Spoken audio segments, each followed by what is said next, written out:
In every story of faith, there's a moment when life feels beyond repair, when the weight of years, pain, and loss becomes too much to carry. For Scot, that moment came about 6 months ago. A heart attack changed everything. His body weakened. His spirit, already fragile, seemed to give way. The strength to fight simply disappeared. Soon after, a letter arrived from the county treasurer. It wasn't just a notice of unpaid taxes.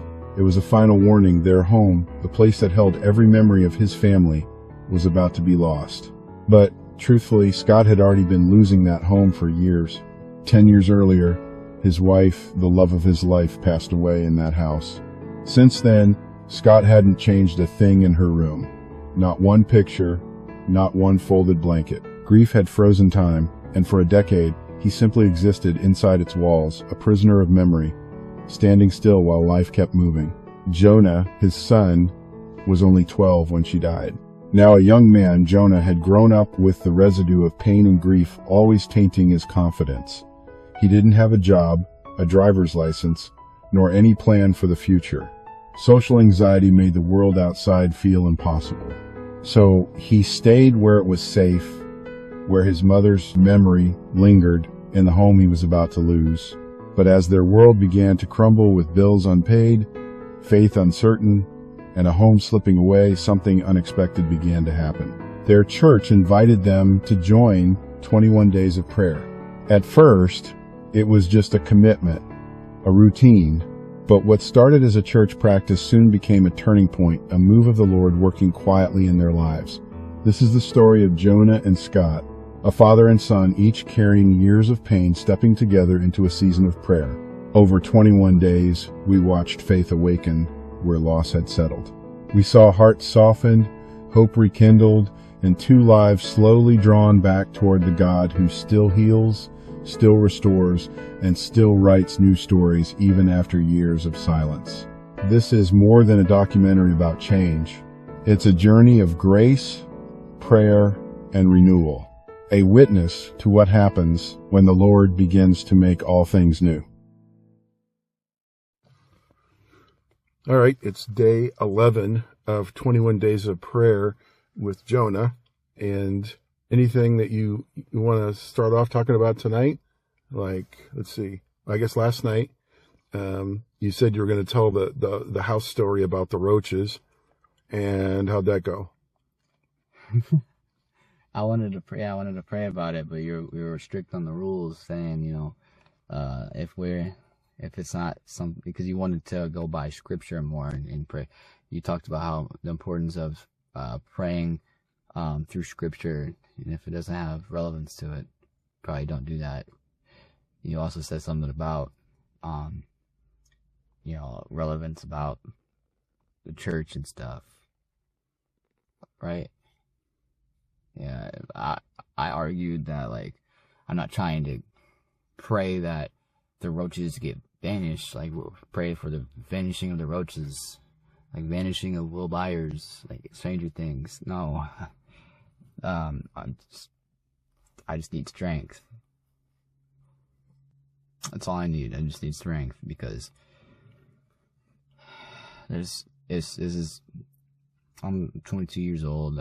This is not something someone at my age or younger even should be dealing with. It's traumatic. You don't really realize it until you really start to think about it, but it's very traumatic. And there's many times where I've gotten really emotional or very upset. When I see one, I would lash out silently. I'd punch a wall. I'm not an angry dude. I'm not. So that's all I need. I need you guys to pray for strength, and that God will line it up for me to me, getting my stuff together, my eggs in my basket financially, so I can properly deal with the situation. You understand?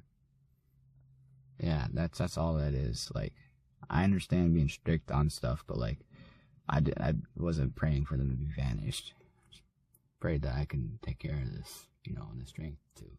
Well, it makes sense to also pray that you can get the financial side of your stuff on track, and that way you could pay for an exterminator or pay for more treatments or whatever. So that makes sense to me. Yet last night I wasn't understanding it.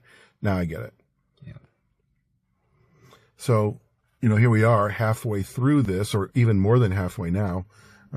What are you thinking today? What's your assessment on, okay, I've gone through 10 days of prayer. Here we are, the 11th day. What's happening in your life? Well, I can't believe we're already really halfway through. 21 days is over. Day 11. Yeah, that's right. I feel like it's easier to call on the presence of God. I feel like I'm experiencing that verse, draw closer to him and it'll draw closer to you. I feel like I'm experiencing that, which is crazy. Never have before. It's a wild feeling. You can know that this is real. You can in your heart believe that all of this is real, but until you really experience this supernatural force side of this, it's not that you have doubts, but you're not really, it doesn't feel like you're really spiritually awake, and maybe some doubts will creep in, even if you don't believe them. I guess they'll tell you, like, that's the side effect of being distant from God. That will be in your ear, right? But this is my take on it. I'm definitely feeling, like I said, the presence, but at the same time, like, I don't have that good a relationship with my dad, really, right? We have more of a brother relationship. He's 63, I'm 22. Like, what is that? What on earth? I have to lecture him about everything, it feels like. Or I have to, try to get him to get off my back from getting mad and arguing, because he's quick to anger. And that's definitely made me the same way, especially with Tim, having low tolerance with his crap. I love him to death, not trying to throw him under the bus or talk ill of him. I'm just speaking the truth. But I've been noticing, like, it's almost like I'm on the outside looking in, where he's getting these ways still, whether it be with me or in general, and I'm not feeling the urge of or temptation of feeding into it. Isn't that crazy? Like, and then even when I do feel the urge and temptation to, it's easier to resist it. Maybe you can draw back to the verse of draw close to God, he'll draw closer to you. Maybe he's really, like I said, I think he's really, I really feel like he's doing some work, and I'm just really grateful for that. And like I said before you turned the camera on, I pray this is not temporary. I pray that I continue to be slow to anger. I pray that I can continue to draw close. I pray that I continue to be in his presence, because I need this. I needed this. I got a big heart, and it's a broken heart. And he's the only one. He's the only one making me feel whole right now in some capacity. It's definitely not finished. The work, I'm still. This is a process, and there's probably gonna be a process that isn't finished after we're done rolling all this after day 21. But I'll be set. I'll be on a roll by then. I'll be able to keep going. It's gonna be a snowball at that, like a big old snowball at that point. So I'm excited to see where we are gonna end up, and I really pray this is helping somebody, that this is inspiring somebody, because that's all I've ever wanted in life, is to help people. Well, and you said that another one of the changes that's happening is that we have a visitor coming tonight. Who's coming? My father. He comes to the men's group with me, right? And he comes to Sunday. But like this, and he gets his 2 cups of coffee. Tries to get 3. I don't let him. But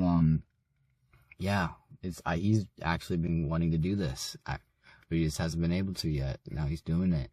I'm really proud of him. These are one of the signs where I can think to myself, like, it may not be clear to the eyes, but it does not mean God isn't at work in his life, and that the end won't be fruitful and glorious. I feel like by the end, when he gets to that point, you will be clear, right? And I'm just really proud of him, and I pray that it doesn't stop. I pray that he becomes what you would call a godly man, because he deserves it. He deserves to be healed too. He deserves to prosper. He deserves to be slow to anger, all that sort of stuff. I love him to death. I just want my dad back.